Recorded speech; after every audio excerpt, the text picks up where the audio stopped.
sa lugar na ito at tatakbuhin mo lahat ng kanilang pangangailangan. I-bless niyo po ang iyong mga anak habang sila'y nakikinig ng iyong mga salita. Kayo po ang mangusap sa kanila at ang bawat salita na ito ay hindi mananakaw ni Satanas. Ito po ay matatanim sa kanilang puso.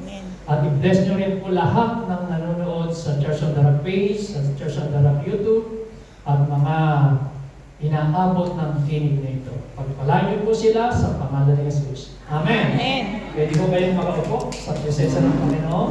Hallelujah. So mga kapatid, tayo po ay nasa series ng ating pag-aaral about building strong faith. Last Sunday, tinuro ko po sa inyo yung building strong faith, kung paano mabibuild ang ating pananampalataya. Kailangan yung ating faith ay ma-develop.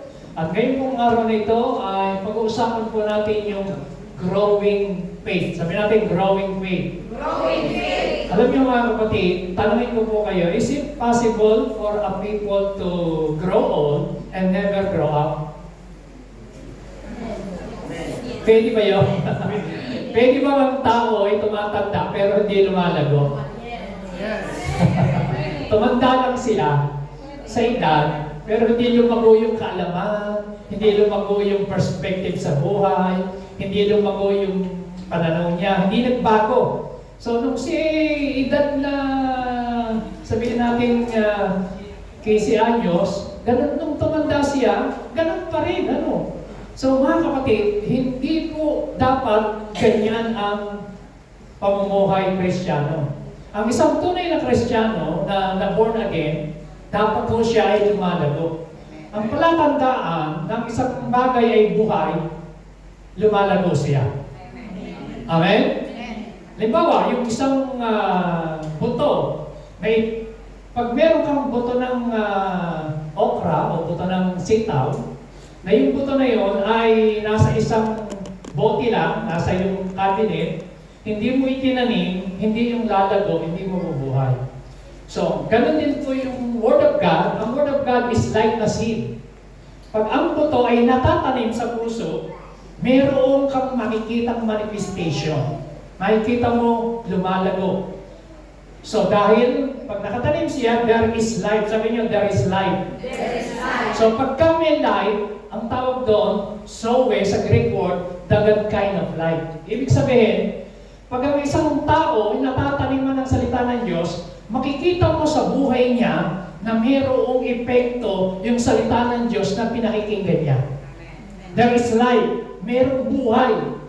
So, nabubuhay ang kanyang spiritual life, buhay ang kanyang pag-asa, nabubuhay ang kanyang vision, nabubuhay ang kanyang pananampalataya. Buhay siya. Amen?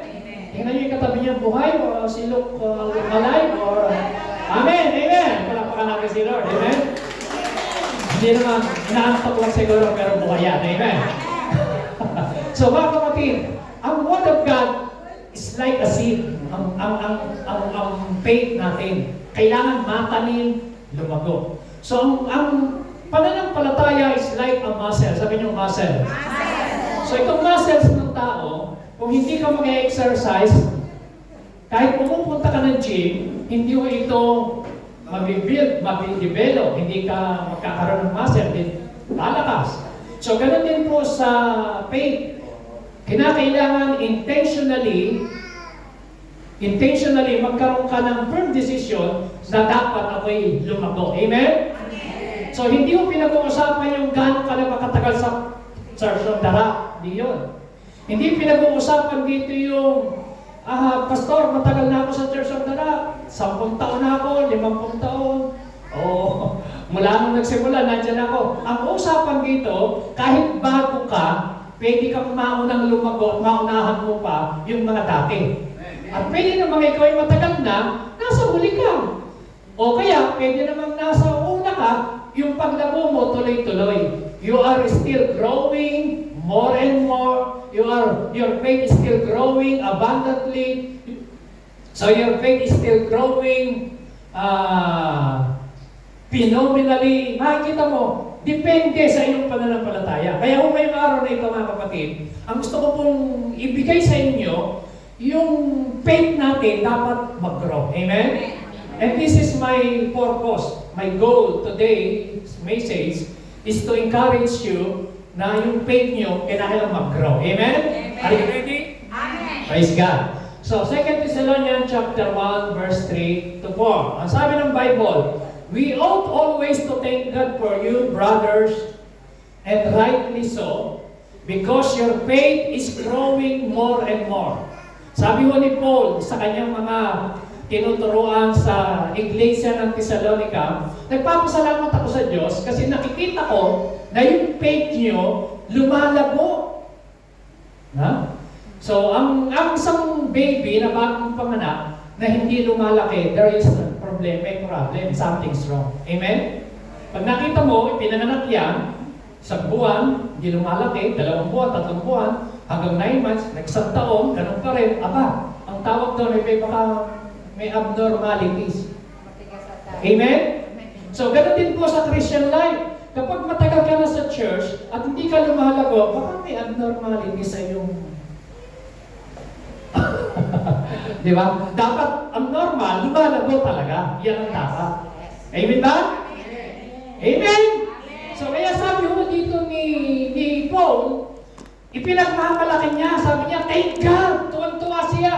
Dahil yung kanyang tinuturuan, yung kanilang faith is growing more and more. At yung pangalawa, the love every one of you has for each other is increasing.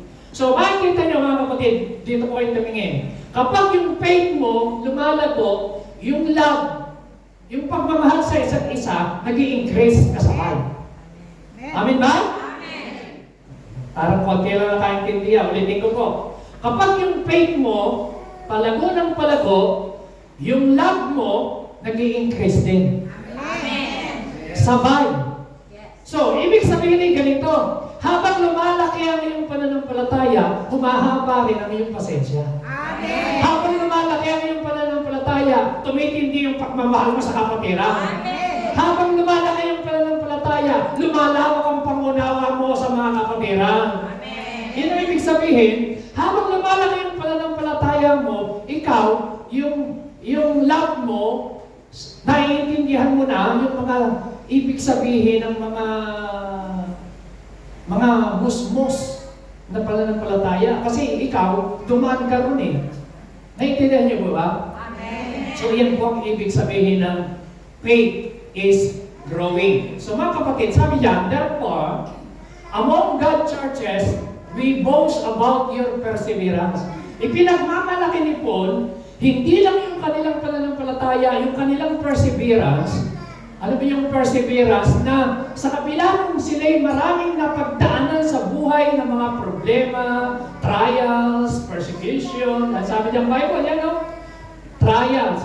Sabi ron, therefore among God's churches we boast about your perseverance. Pinagyayabang namin kayo. Bakit? Kasi yung faith nyo, hindi kayang igupo ng mga trials. Yung faith nyo, hindi kayang ibuwal, hindi kayang pabagsakin ng mga persecution. Yung faith nyo, hindi kayang pabagsakin ng mga difficulties, ng mga problema. Kasi may mga Kristiyano, konting problema lang, bagsak. Konting pagsubok lang, bagsak. Konting trials lang, bagsak. Bakit? Kasi nakatayo sa buhangin. Pero kung yung faith mo, nakatayo sa bato, walang iba kundi si Kristo, dumating man daw yung malakas na hangin, malakas na bagyo, mananatili ka pa rin nakatayo. Amen? Amen. Maraming klase kasi ng pananampalatayang Kristiyano, parang flood control sa Pilipinas eh. Mahihinang bakal. Mga substandard. So, konting pag dumali ang tubig, nawawas out. Bumibigay ka agad. So, kaya kinakailangan maging strong ang ating pananampalataya. Amen? Bakit? Kasi, siguraduhin ko po sa inyo, kahit sino sa atin, sa ayaw at sa gusto mo, makaka-experience tayo ng pagsubok sa pananampalataya. Makakapag-experience ka ng trials. Yan ang sabi sa Bible eh. Pero maganda sa kanila, sabi ng Bible, sa kanilang mga trials, you are enduring. Kayang-kaya nilang pagtagumpayan ang mga trials nila sa buhay. Palakpakan natin si Lord. Amen? Amen? So first of all, dapat maintindihan natin ano ba talaga ang faith. So faith, i-define po ng Bible. Alam niyo, napakarami ko pong nababasa, napag-aaralan about faith. Kasi po ito ang ating tema. Pwede po kayong turuan ng faith sa loob ng 2 taong tuloy-tuloy na mensahe about faith. Pwede. Pero, what is faith? Faith is simple, according to the Bible, Hebrews 11:1. Now faith is the substance of things hoped for, the evidence of things not seen. So what is faith? Number 1, faith is now. Number 2, faith is the substance. And number 3, faith is the evidence. So what is faith? Now. Substance, evidence. What is faith? Ulitin natin para matanin. What is faith? Okay. Pag sinabing now, faith is now, not tomorrow, not future. Faith is now. So, ang pananampalataya ay ngayon. Ngayon mo yan gagamitin. Amen? Ngayon mo kailangan manampalataya. So, napakahalaga po ng faith. Pangalawa, pag sinabi pong substance, katiyakan, or sa ibang salita, assurance. Meron kang katiyakan. Pag sinabing meron kang faith, meron kang assurance. Sabi natin assurance. Katiyakan. Pag sinabing faith, meron kang evidence. Ano ebidensya mo? Na siya kasangkot sa anomalya. Anong evidence mo? Anong proof mo? Ano ang, di ba, ganyan sa Senado ang number 1 importante para mapatunayan may kasalanan ng isang tao. Meron kang evidence. Amen?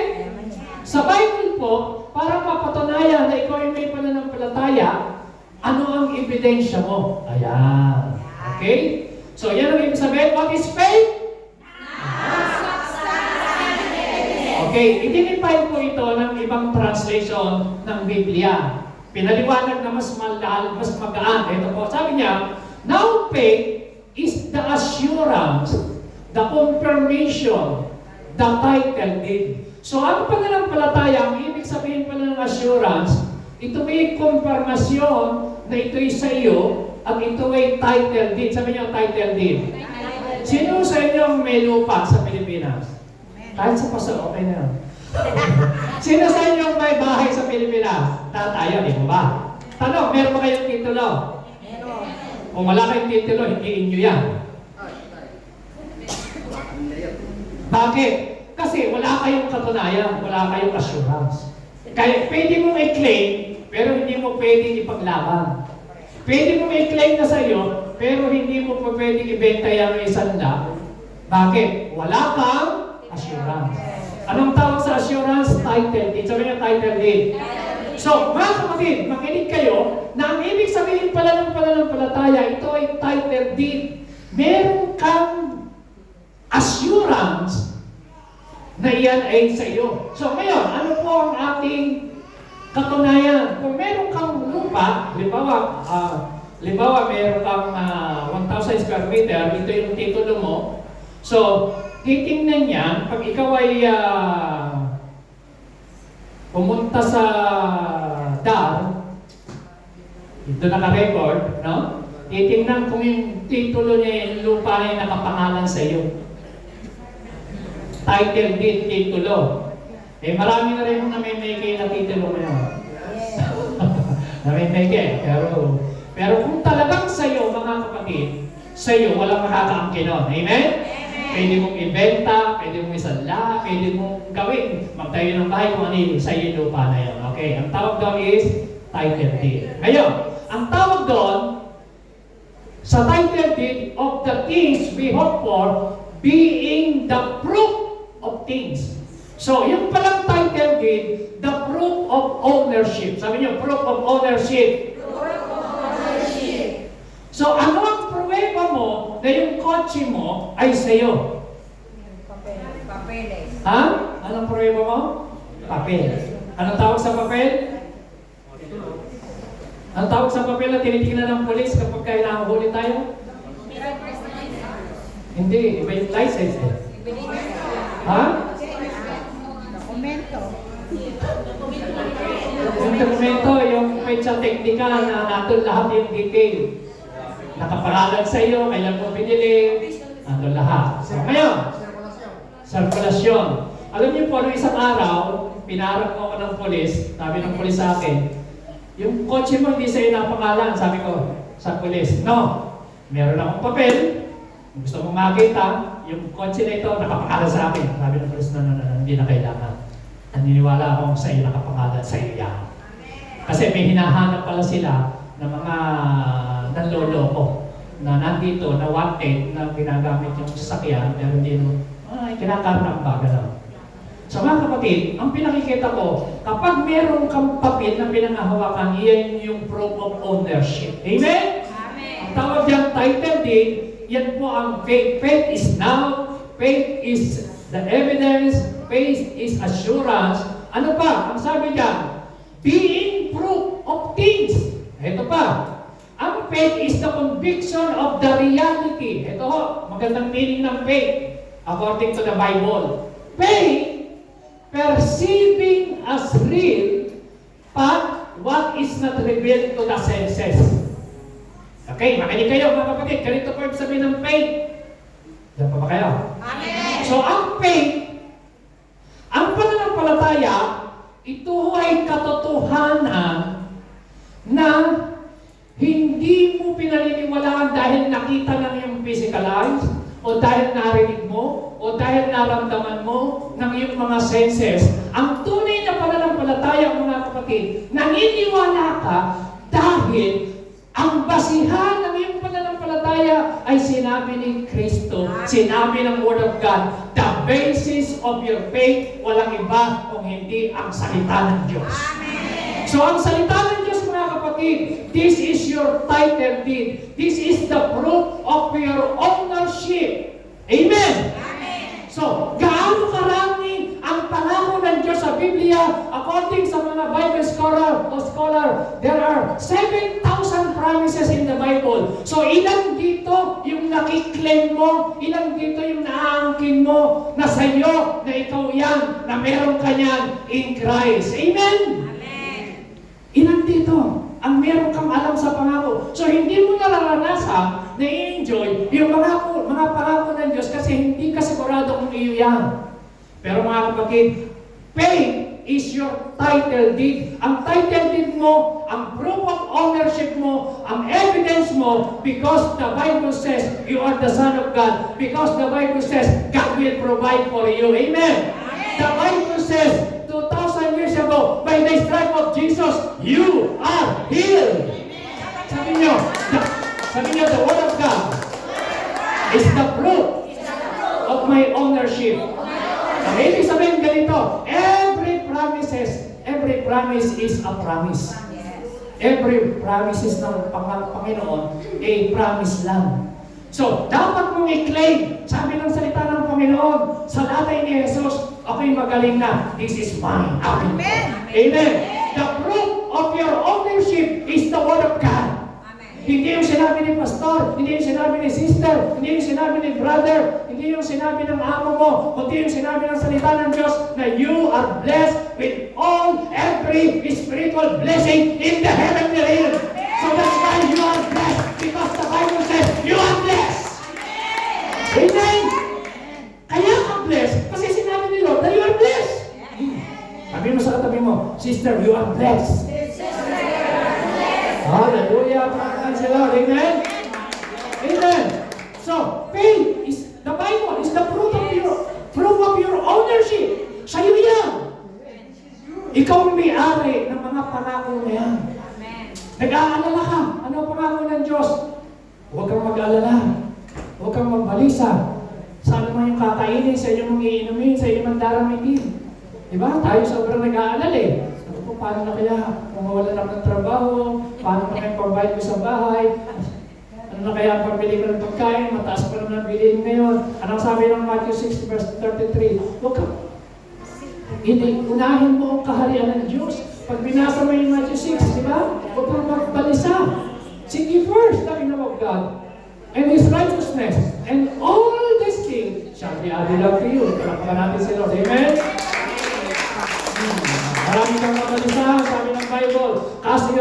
cast all your cares upon the Lord because He cares for you. So, makikita niyo mga kapatid, bawat pangako na ito ay sa'yo.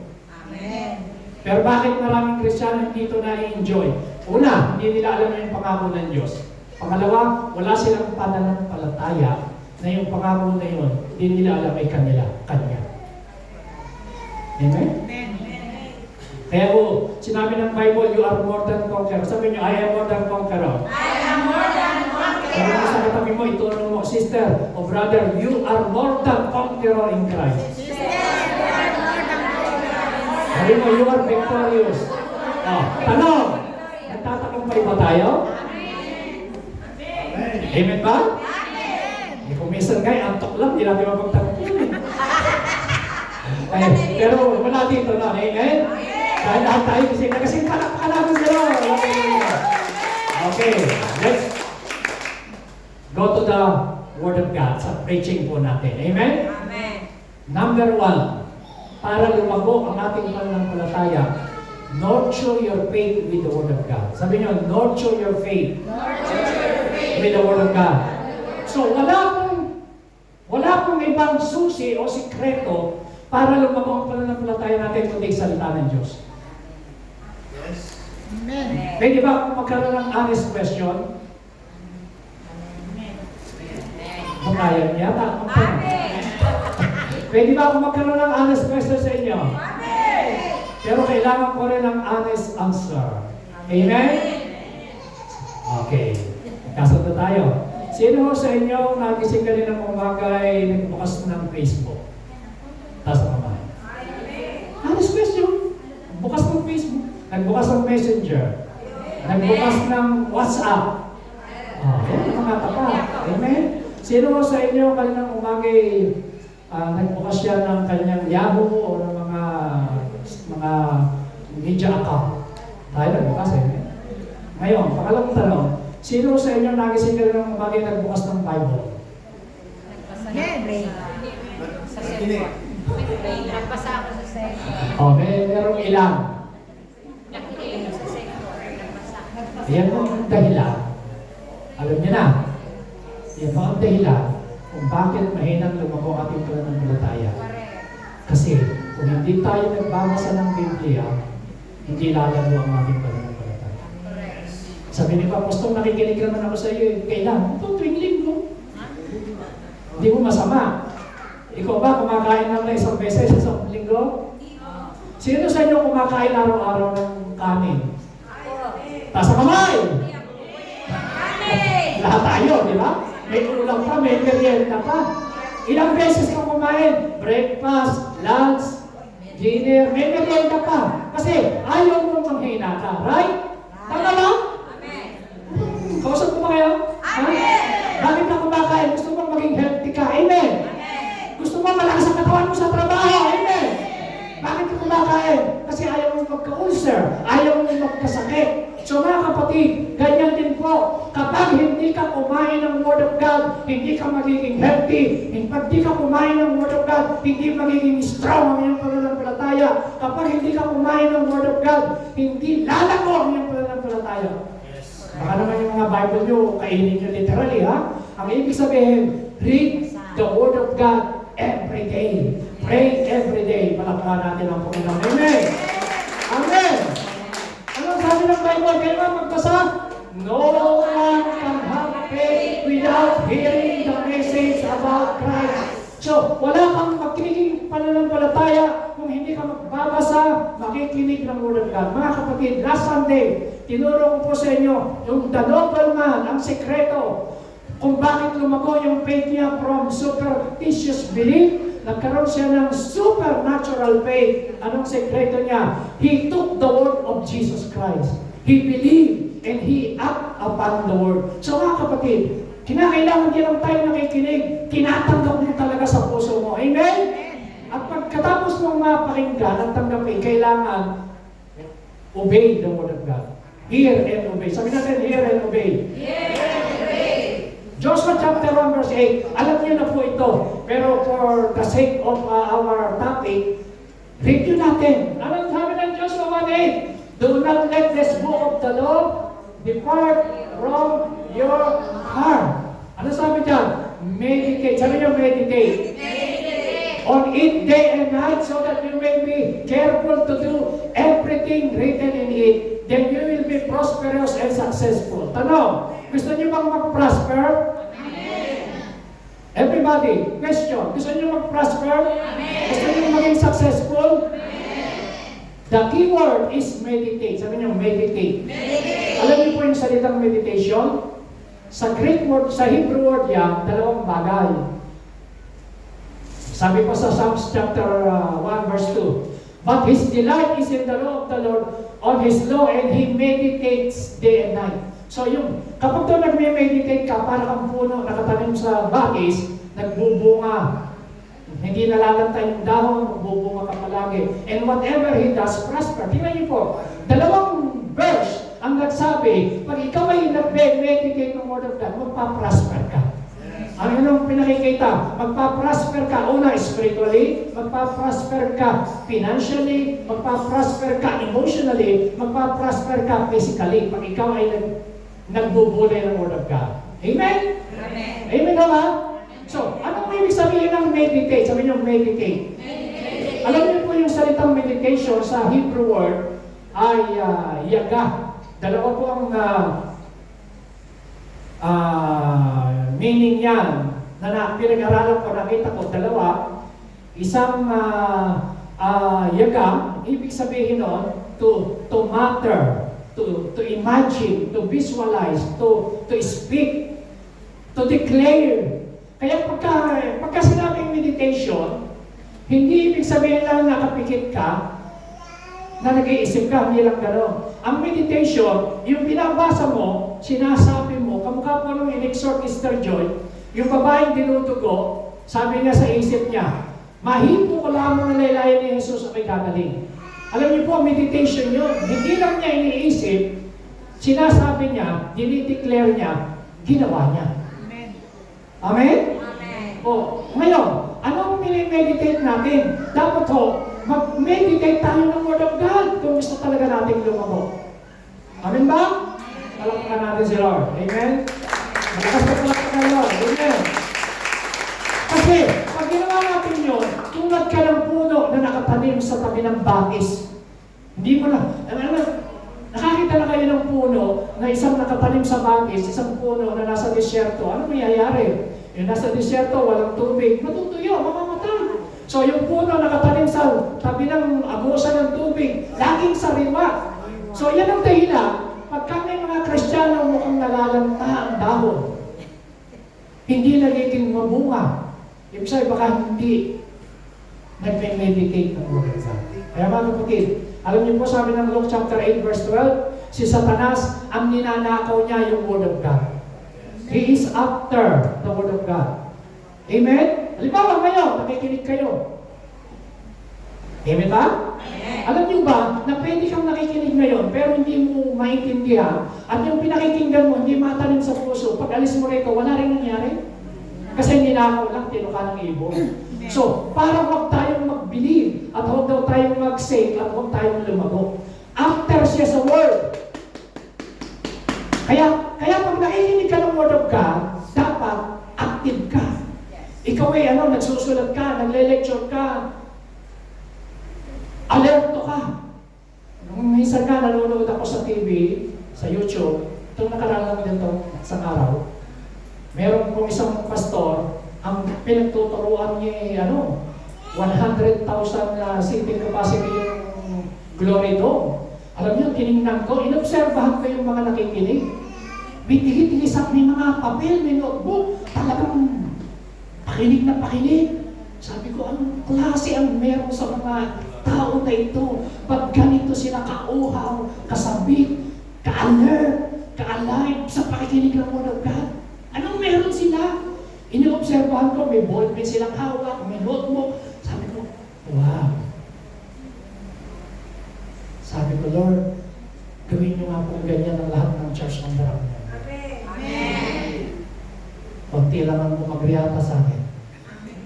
Amen ba? Pwede bang mangyari yun? Amen! Imagine 100,000 ang mga tao, nakaupo, sulat na sulat at talagang pakinig ng pakinig. Wala kang nakikitang mga lalamya-lamya. Wala. Talagang pag tinignan mong lahat ay alive, alert, listo sa pakikinig ng Word of God. Full attention. Amen? Amen. Amen ba? Amen. So mga kapatid, napakahalaga po ng Word of God. So kaya ito po, meditate sa Hebrew word means to reflect, to imagine, to ponder. Ayan po, to mutter, to make a quiet sound. So, inuusal-usal mo sa Hebrew word, haga. Another Hebrew word, siya, means to ponder, to converse, to utter, to commune, to declare, to pray, and speak, and talk. Ganyan ang gagawin ng ibig sabihin ng meditation. So, hindi na lang ibig sabihin ng meditation, nagbasa ka. Kailangan iniisip-isip mo, binubulay-bulay mo, by the stripe of Jesus, I am healed. Sabi ng Bible, He will restore my health. Amen? Na may pangako ang Panginoon na God is going to restore your health.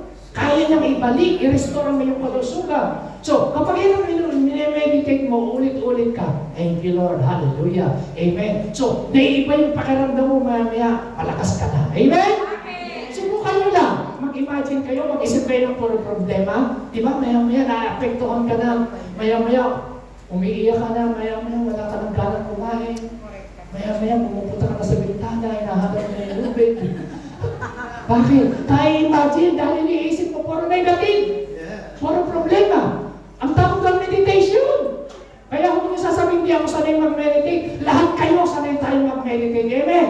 Yung iba nga lang sanay na sanay sa negative. Negative meditation. Sa problema. Ang galing mag-isip ng problema. Ang galing mag-isip ng mga problema ng iba. Mga kapatid, huwag natin masyadong problemahin yung problema ng iba. Amen? Mag-meditate tayo na Word of God. Palakpakan natin ang Panginoon. Amen? So, meditation in God's Word involves contemplation. Sabi niyo, contemplation. Sabi niyo po, visualization. Confession. So, pag sinabing meditation, kasama yung tatlo na yan. Ano yan? Contemplation. Ang ibig sabihin ng contemplation, thinking deeply on the Word. Nag-iisip ka ng malalim. Nakakita na ba kayo ng tao na pag tinignan mo walang kibo, yung pala nag-iisip siya ng malalim? Di ba sabi ng isa, kalalim naman ang iniisip mo. Di ba? Alam niyo ba, maraming tao yung gano'n, nakahiga pero hindi makatulog. Yung isip niya ang lalim. Nakarating sa kung saan, sa Pilipinas, sa ibang bansa, at nakaraan, iniisip niya ang galing mag-meditate ng nakaraan. Pero hindi siya magaling mag-meditate ng pangako ng Diyos. Kaya yung kanyang faith hindi lumalago. So mga kapatid, ang tawag dyan contemplation. Sabi niya contemplation. Sabi niya visualization. Ang visualization, seeing God's Word fulfilled with our imagination. So kung kanong babae, alam ko na hiniwala ako yung 12 taong dinudugo, iniisip niya, nasa imahinasyon niya, pag nahipo kong laylay ng damit ni Jesus, gagaling ako.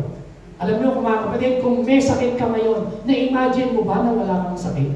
Na-imagine mo ba na healthy ka? Na-imagine mo ba na normal lahat ng bagay sa buhay mo? Na-imagine mo ba yun? Ang tawag dyan meditation. Kailangan, matuto tayong mag-meditate ng Word of God na, sinabi ng salita ng Diyos, palagay isa kayo, ni-imagine mo, yung dati mong hindi nagagawa mo na ulit, palakpakan natin ang Panginoon. Amen? That is imagination and meditation. Ang tawag dyan, contemplation, visualization, and confession. Sabi niyo, confession. So, pag sinabing meditation, ikinukumpes mo yung pangako ng Word, yung salita. Sabi niyo, I am forgiven. Ganun yun. Pinaniniwalaan mo, pinatawag ka na ng Lord, sabi niyo, I am healed. By the stripe of Jesus. So, yung confession, parte yan ng meditation. Amen? Contemplation. Ano ba? Pangatlo? Confession. Okay. So, kaya napakahalaga mga kapatid na tayo po ay nurture your faith with the Word of God. Kapakainin mo. Kumain ka talaga. Pangalawa, nurture your faith by being part of a community of faith. Alam nyo, mga kapatid, gusto ba natin lumagaw ang pananampalataya? Kailangan parte ka ng community ng pananampalataya. Huwag kang humiwalay sa komunidad. Hindi mo pwede na sundalo ka pero wala ka namang batalyon. Miyembro ka ng pamilya pero wala ka namang family. Ang tawag doon ay mga stepchildren. So kailangan may kabilang ka talaga sa pamilya, may community ka. Amen? Tupa ka, wala ka namang kawan. So kailangan kasama ka sa kawan, sa group. So ngayon, paano ka lalago? Tingnan niyo po sabi ng Bible. Basahin niyo, ilakas niyo. Everybody. That you may be active in sharing your faith so that you will have a full understanding of every good thing we have in Christ. Tingnan niyo po ha. Bubulay-bulayin natin. Sabi dyan, sabi dito, I pray that you may be active in sharing. I pray that you may be active. Sabi niyo, active. Active. So mga kapatid, kailangan maging aktibo ka sa sharing. The word sharing in the Greek word is koinonia. Ang ibig sabihin ng koinonia, fellowship, communion, partnership, friendship. Fellowship kung kanito, that is sharing. So dapat active ka sa sharing ng iyong pananampalataya. Dapat active ka sa pagdalo, sa pagkakatipon. Amen? So, kung gusto mo talagang lumago at magkaroon ng full, sabi niyo, full understanding. Lalago tayo. Alam niyo mga kapatid, marami po tayong mga bagong miyembro sa Church of the Rock. Pero, ang goal ko sa inyo, magkaroon kayo ng full understanding, punong-puno ng pagkaunawa kung sino kayo kay Kristo, anong meron kay Kristo, at anong magagawa mo sa pamagitan ni Kristo. So, ang sabi ron, dapat magkaroon ka ng full understanding of every good thing we have in Christ. Alam niyo ko, nakakalungkot. Sabi ko nga, 7,000 promises, pero kukunti lang ang nakiklaim natin kasi hindi natin alam. Kasi hindi tayo umaating, hindi tayo active sa sharing ng pananampalataya. Eh sa ka-active, active sa mga kaya ibang bagay, sa pinupuntahan, active sa liputan, active sa pagkabarkada, outing, okay lang. Pero pagka-sharing ng Word of God, hindi active. Dapat, sabi ng Bible, maging active ka. Sabi mo sa katabi mo, be active in sharing your faith. Sabi niyo ulit, pwede ba tayo tumayo sandali? 2 tao, 3 tao, sabihin mo, be active in sharing your faith. Hindi ba tayo lumapit ng 2, 3 tao, sabihin mo, maging aktibo ka na mag-share na yung pananampalataya. Amen! Amen ba? Amen? Amen? Palapakan natin si Lord. Hallelujah. So, kailangan maging active tayo. Yung iba active na active sa kanilang mga association, pero hindi active sa fellowship. Hindi active sa prayer meeting. Paano siyang lalago? Kaya pagka nagka-problema, bumibigay ka agad. So, dapat maging aktibo tayo pagdating sa gawain ng Panginoon. Amen? Sige po, wala. Pagpalakpan natin. Tawin natin. Libre lang yan. Hallelujah. Alam niyo, pagka tayo ay aktibo sa isang bagay, nakikita ng Panginoon yan. Amen? Alam mo yung pag ikaw ay aktibo sa iyong pananampalataya, yung faith mo, pag sinabing active, dyan galing yung salitang act. Ibig sabihin, inaaktuhan mo yung pinaniniwalaan mo. Makinig kayo. This is the revelation. Acting on faith is a proof that you have faith in God. Proven that you have faith in God. So pag umaakto ka sa pananampalataya, ay pinakikita mo na meron kang pananampalataya. Naintindihan niyo ba ako? So, kapag ikaw ay umaakto sa iyong pinaniniwalaan, ay pinakikita mo sa Diyos na may pananampalataya ka. Pangalawa, acting on God's faith gets the attention of God. Pag ikaw ay umaakto sa pananampalataya, nakukuha mo yung attention ng Diyos. Bigyan ko po natin example. Meron pong isang lalaking lumpo, dinala ng mga apat na tao sa Panginoon, crowd. Hindi sila makapasok dahil sila po ay punong-puno ng tao. Alam niyo, ginawa ng apat na lalaki, binakpak yung bubong. Si Kristo ay nasa loob ng bahay, nagpapagaling, busy-busy. Alam niyo, binakpak yung bubong, ang ginawa ng apat, inihulog. Inihulog po sa tao. Imagine, pilay, paralyzed. Tapos ano sabi ng Bible? The Lord Jesus, He saw their faith. Nakita ni Kristo ang kanilang pananampalataya. Nakuha yung attention niya. Ano sabi ng Panginoon? Your sin is forgiven. Umuwi ka na, magaling ka na. Nakalakad. Umuwi siya. Nung siya tinala ron, pasampasan ng apat na tao. Nung siya umuwi, naglalakad. Pinagaling ng Diyos. Amen! Yan po ang ibig sabihin. Kapag may pananampalataya kang active, pupunta ka sa church, malungkot ka, pero babalik ka ng bahay, nakataas ang iyong loob. Bakit? Malakas ka na. Amen! Amen! Pag pumunta ka sa group of faith, community of faith, pag pumunta ka, dito ka mapapalakas. Dito ka may-strengthen ang iyong pananampalataya. Dito ka mag-grow. Amen! Pagka pumupunta ka lagi sa mga taong nakakasama mo, mga weak ang faith, lalong hihina ang faith mo, hihilahin ka niyang pababa. May problema ka na nga, ang nakausap mo pa, mas malaking problema sa iyo. Dalawa na kayo. Nanghihina ka, ang nakausap mo nanghihina. So, pero pagka sa church ka nagpunta, merong sharing of faith dito. Dito ka lalakas. Amen! Parang walis. Di ba yung walis? Isang pirasong tingting, hindi ka makakalinis yan. Pero pagkasama-sama, parang kahoy. Di ba yung apoy? Pagka yung isa, ihiwalay mo. Ano mangyayari? Pwedeng may apoy sa una, pero bandang uli, mawawala rin. Pero pag sama-sama, mas malakas at mas maliyak. Palampakan natin. Amen? Amen ka? So, out on faith, release God's power. Yan niyo po yung, alam niyo yung babaeng tinudugo? Yung kanyang pananampalataya, inaktuhan lang niya. Sabi niya, mahit mo ka lang laylayan ng damit ni Jesus o kay gagaling. Nakita niyo, gumaling siya. Palakpakan natin si Lord. Amen? Naalala niyo sa Bible, yung bulag, si Bartimeo, dumadaan si Kristo. Sabi ng mga disciple, kay Bartimeo, pinigil ko eh. Huwag kang maingay, sigaw ka ng sigaw kasi si Bartimeo. Sabi niya, sino yung dumadaan? Sabi nila, si Jesus. Marinig sila. Amen. Nung marinig niya, bulag siya, bulag. Sabi nung mga tao, kasi sumigaw siya, David, have mercy on me, son of David. Ganun po ang sigaw niya, relax niya. Son of David, have mercy on me. Yun ang sigaw ni Bartimeo.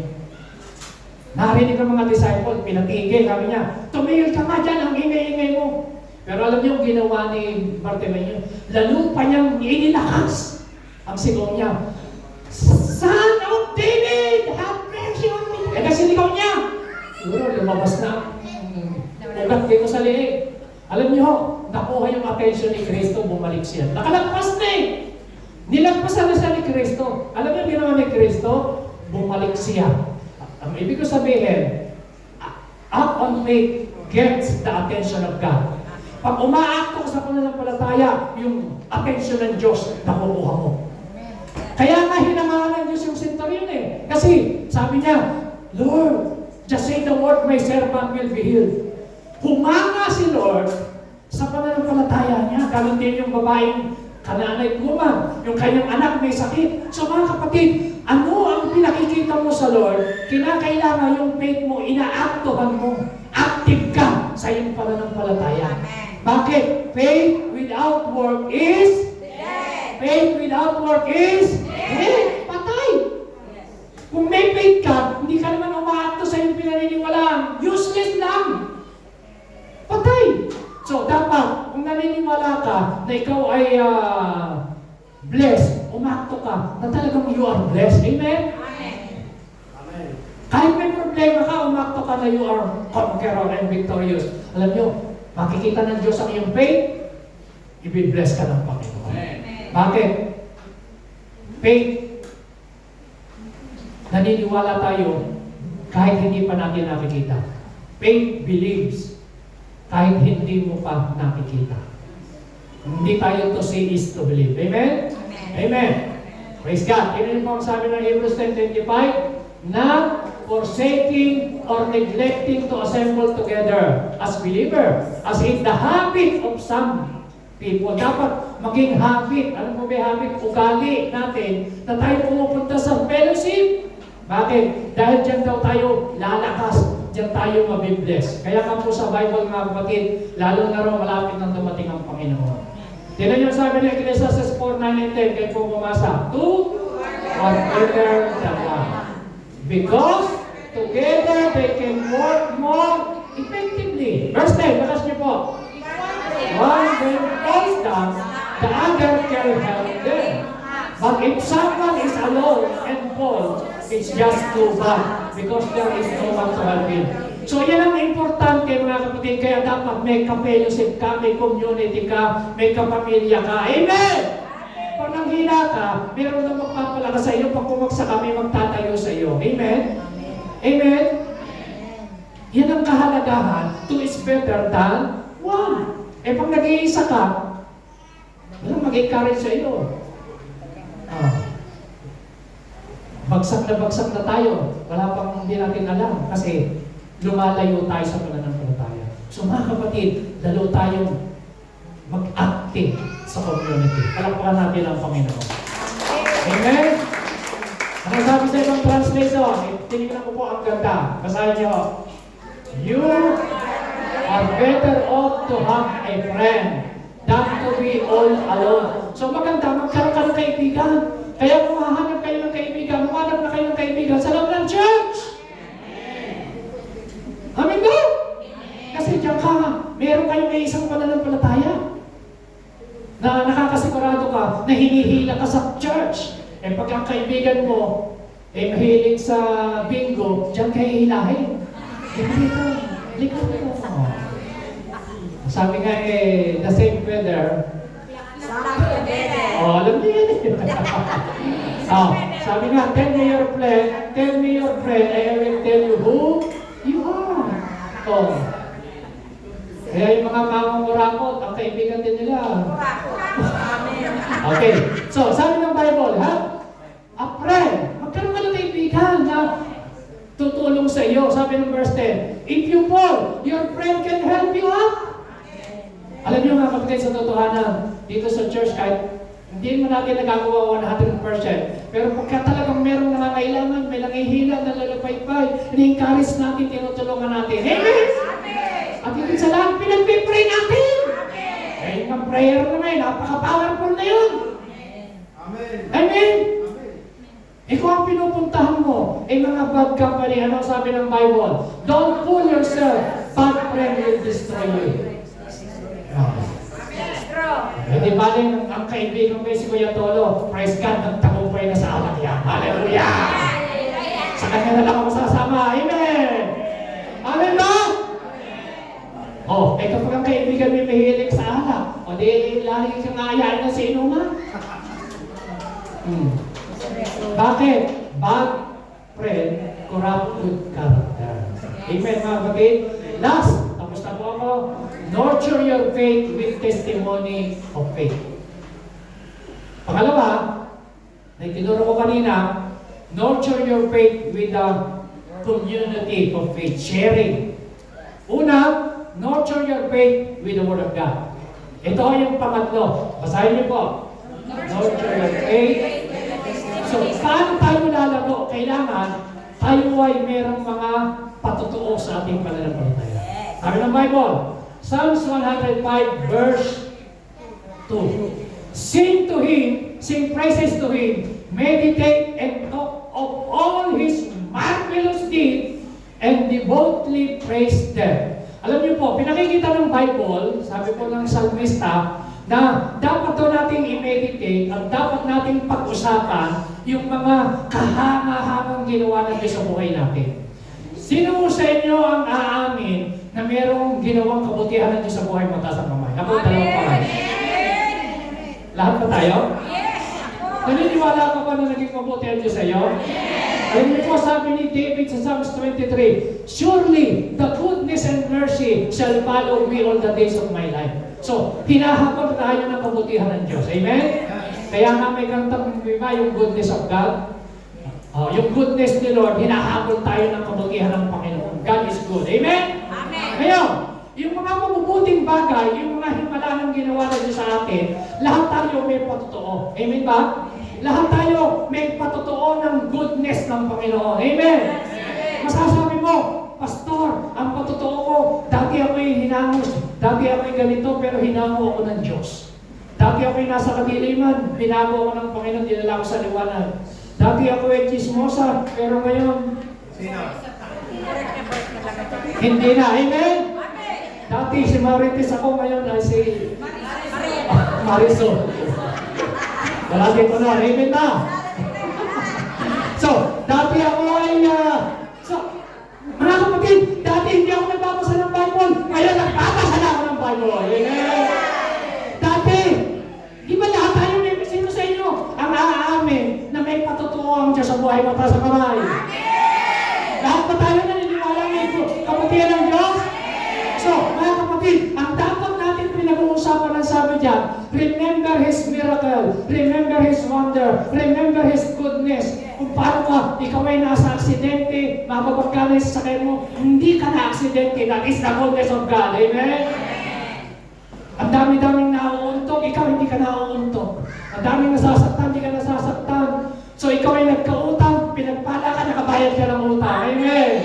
Nagka-problema ka, nagkasakit ka, pinagaling ka ng Panginoon.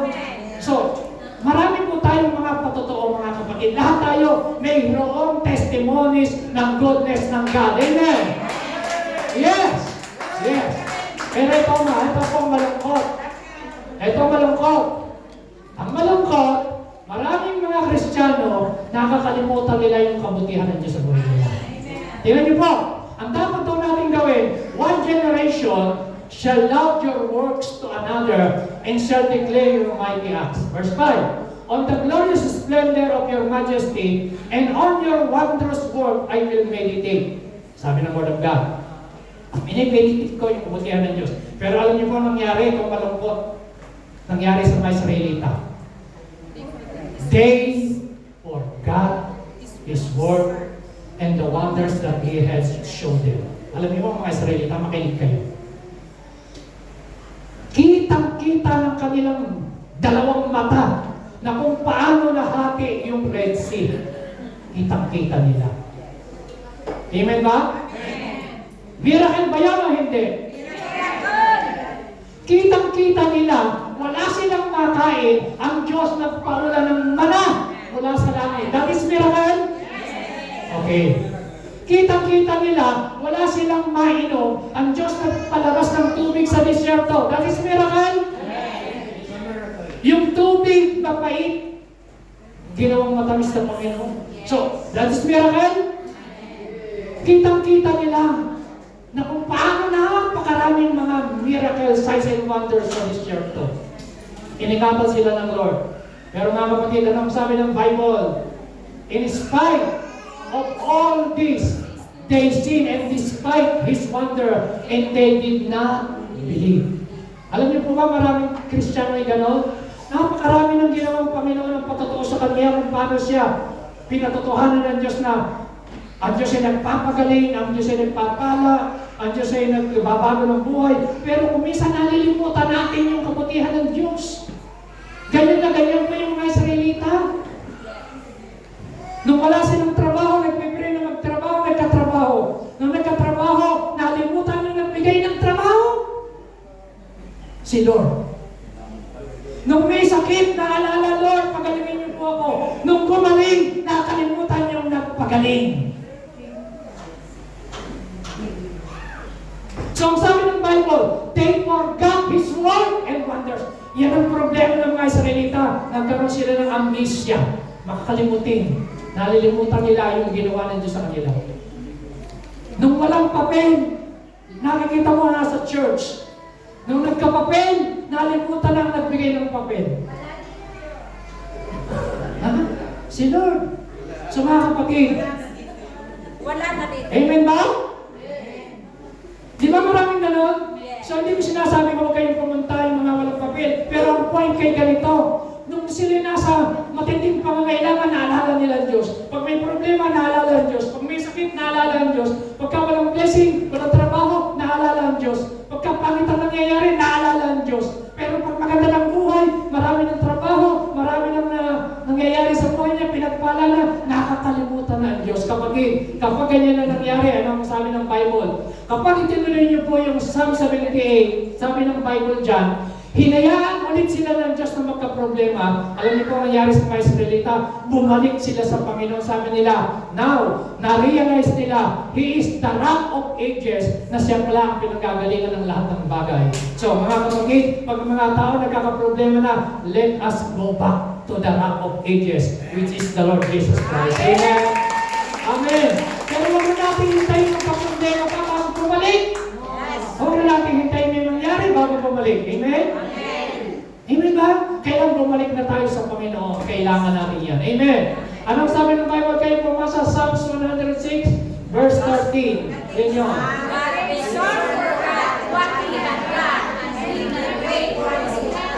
Oh, nalimutan nila ang mga Israelita, tinutukoy yan sa Psalms.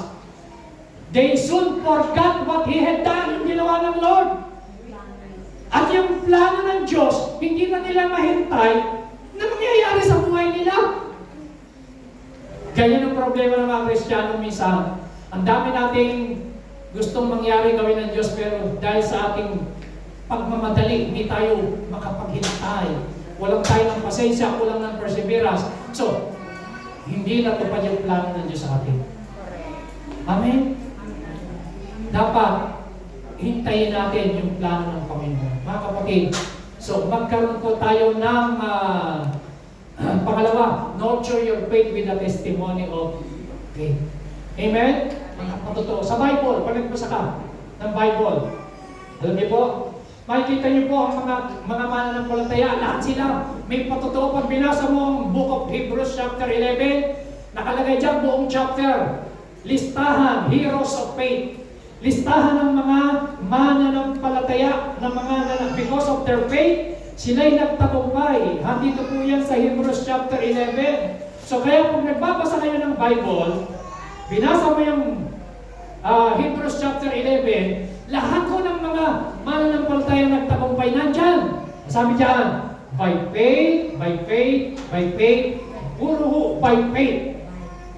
Amen? Bigyan mo ng example. By faith, Abel offered to God as a more excellent sacrifice than Cain. By faith, Noah, being divinely warned of things not seen, moved with godly fear. By faith, Abraham obeyed. By faith, Sarah herself also received strength. So, makikita niyo po, puro by faith, by faith. Lahat sila may patotoo ng kabutihan ng Diyos. Amen? Imagine niyo po, si Daniel, ang patotoo niya, siya sa leon, hindi sa kinain ng leon. Si Shadrach, Meshach, at Abednego, siya sa 7 times na bukod, hindi ho nasunog. Kahit kasama niya ang Diyos. Si Moises, ang patotoo niya, hinati ang dagat. Ganon din si Joshua, yung araw, yung huminto sa pagsikat, sa paggalaw. Patotoo yun. Si Pedro, anong patotoo? Nakalakad sa ibabaw ng tubig. Amen? Amen. Si Mary Magdalene, may patotoo. Yung 12 dinudugo, may patotoo siya na siya pinagaling. So mga kapatid, yung ating sharing ng patotoo, nakakapagpalakas yan ng pananampalataya. Amen. Ano? Kaya kailangan remember His goodness. Remember His testimony. Amen? So, kung ano yung mga patotoong ginawa ng Diyos sa atin, totoo yun. Amen? So, dito po tayo magtatapos, tayo lahat ito ngayon. Number one, dapat paniwalaan mo, God cannot lie. Sabi natin, God cannot lie. So, ang Diyos hindi nagsisinungaling. Amen? Amen ba? Pangalawa, God's word is truth.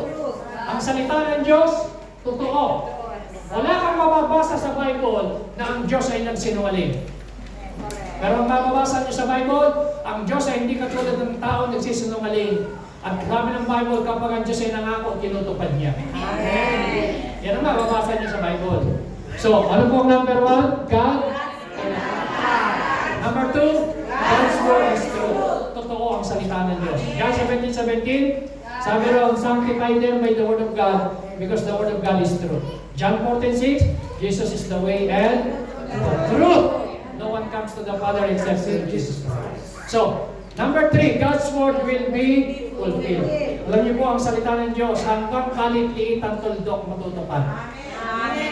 Yung nangyayari sa mundo, yung mga gera, earthquake, kahirapan, nandito sa Bible.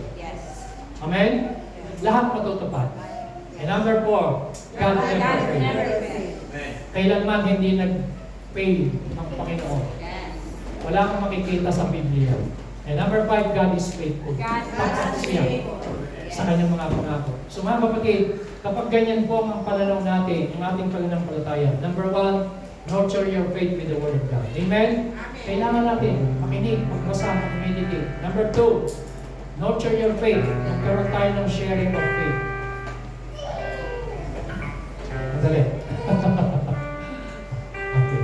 And number 3, kailangan po magkaroon po tayo ng sharing of testimony.